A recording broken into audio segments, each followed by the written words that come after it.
Okay, कल कहाँ तक हम लोगों ने देखा था? आर्टिकल 12, आर्टिकल 13 एफआर हो गया था, फंडामेंटल राइट्स। ओके चलिए, आज का टॉपिक है आर्टिकल 14। और अब कुछ इमेजेस भी यहाँ पे देखो कंटेंट वालों ने लगा दिया है, एंड आई रियली अप्रिशिएट, काफ़ी अच्छा इमेजेस लगा हुआ है। ठीक है, मुझे पता है आप लोग को यही सब अच्छा लगता है, दैट्स वाई कंटेंट ऑल्सो मेरी बात हुई and they said that okay sir कुछ इमेजेस भी हम लोग है ना लगा देते हैं सो दैट बच्चे थोड़े एंजॉय करेंगे।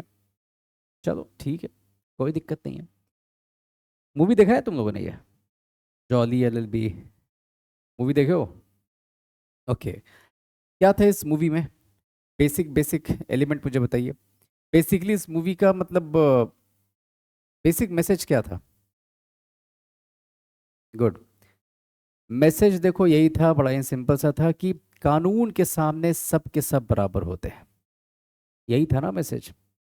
यदि आप इस मूवी को देखेंगे तो इसमें दिखाया गया है कि अमीर गरीब से कोई फर्क नहीं पड़ता। आप कितने पावरफुल हैं इट डजेंट मैटर, लॉ के सामने सब के सब बराबर रहोगे। कानून सबको एक नज़र से देखेगा, वो एक नज़र से एक तराजू में सबको तौलता है। और ये बात हमारे संविधान में कहाँ लिखा गया है? आर्टिकल नंबर 14 में लिखा गया है। और आर्टिकल 14 में भी दो पॉइंट्स हैं। आर्टिकल 14 में जो पहला पॉइंट है जिसे हम लोग इस तरह से लिखते हैं, आर्टिकल 14 क्लॉज 1, मैंने कल बता भी रखा है। जो पहला पॉइंट है आर्टिकल 14 में वो लिखा गया है इक्वालिटी बिफोर लॉ, यानी कि कानून के सामने क्या होगा? इक्वालिटी मेंटेन किया जाएगा। यानी आराम से समझिए, एक कानून है, यदि उस कानून को तोड़ने के लिए मान लो सपोज एग्जाम्पल 2 साल की सज़ा कहीं पे लिखी गई है, यदि आपने उस कानून को तोड़ा तो आपको 2 साल की सज़ा होगी। अब यदि किसी ने कानून तोड़ दिया है तो इससे फर्क नहीं पड़ता है कि उसकी फाइनेंशियल स्टेटस क्या है, सोशल स्टेटस क्या है, कितना वेल्थ वो रखा है अपने पास, कितना इनकम वो कमाता है, कोई फर्क नहीं पड़ता है।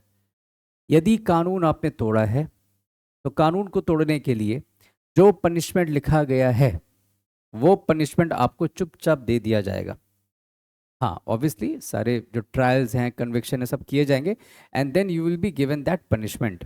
मतलब कानून के सामने बराबर सब के सब होंगे, यही लिखा गया है आर्टिकल नंबर 14 में। राइट। अब एक सवाल पूछा जाता है पीटी में, that equality before the law, यानी कानून के सामने जो समानता की आप बात कर रहे हो, ये किस देश का कॉन्सेप्ट है, या भारत ने इस कॉन्सेप्ट को किस देश से उठाया है? तो ये उठाया है कहाँ से? UK. This is very important, UK से उठाया गया है। अब देखो ये 3 पॉइंट्स आपको अच्छे से याद होने चाहिए। पॉइंट्स है वो कम लिखे हुए हैं बट मैं एक्सप्लेन बहुत अच्छे से करूंगा, आराम से बस सुनते चलिए। देखिए यहाँ पे सबसे पहला पॉइंट क्या लिखा गया है? Absence of special privilege. आराम से समझेंगे, किसी बात की तो कोई हड़बड़ी है नहीं। आप भी पढ़ने ही आए हैं, मैं भी पढ़ाने के लिए आया हूँ। ठीक है, देखो भाई बड़ा सिंपल सा बात है।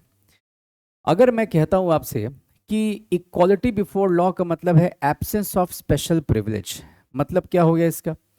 मतलब सिंपल सी बात है सर कि आप किसी भी सेक्शन ऑफ सोसाइटी को कोई भी विशेष अधिकार नहीं दे रहे हैं, कोई प्रिविलेज नहीं दे रहे हैं आप। यदि ये दो सेक्शन ऑफ सोसाइटी है, आप ऐसा नहीं है कि इसको कुछ आप विशेष अधिकार दे रहे हो और इसको नहीं दे रहे हो, ऐसा कुछ नहीं है। आप सारे सेक्शन ऑफ सोसाइटी को एक तरह से ट्रीट कर रहे हो। मतलब यदि आपको ये स्टेटमेंट भी सवाल में पूछ दिया जाए तो कुछ इसमें बहुत बड़ी मतलब क्या कहते हैं उसको, बहुत बड़ी कोई मतलब गलती नहीं होगी कमीशन की, क्योंकि बच्चे बस ये पढ़ के निकल जाते हैं इसे equality before the law, law के सामने समानता। अरे भाई ये भी है, इसका मतलब ही ये होता है, आप सोसाइटी में इक्वालिटी कब देख सकते हैं? जब किसी को भी कोई विशेष अधिकार नहीं दिए जा रहे हैं। 10 बजे क्लासेस होते हैं तो 10 बजे ही आपको आना होता है। ऐसा नहीं है कि कोई 10:30 में आएगा तो उसके लिए मैं वेट कर रहा हूं, नहीं।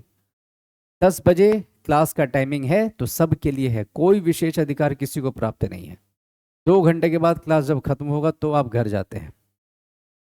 हाँ कुछ इमरजेंसी सिचुएशन हो गया तो बीच में आप जा सकते हो, बट ऐसा नहीं कि सब मन नहीं लग रहा है तो I just want to go, नहीं, वैसा अलाउ तो नहीं किया जाता है क्लासेस में जनरली, राइट। तो इसलिए जहां भी आप देखोगे इक्वालिटी बिफोर द लॉ, इसका मतलब आपको ये भी समझना है कोई भी स्पेशल प्रिविलेज नहीं देने की बात हो रही है, राइट। एब्सेंस होता है स्पेशल प्रिविलेज का।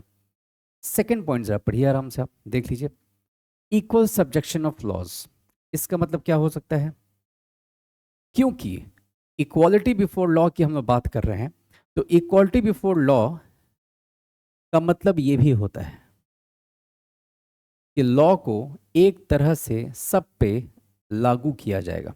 Equal subjection of laws, subjection of laws, subject करोगे, लगाओगे, एक ही तरह से कानून को लगाया जाएगा सब पे।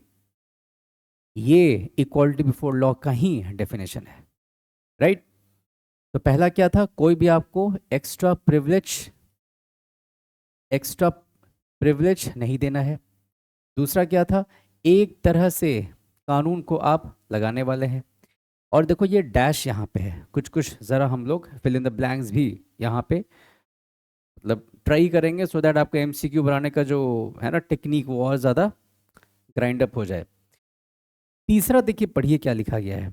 अगर किसी देश में या किसी जगह पे इक्वालिटी बिफोर द लॉ है तो no one is above dash. मैं यहाँ पे क्या फिल करूं? No one is above law. Simple सी बात है।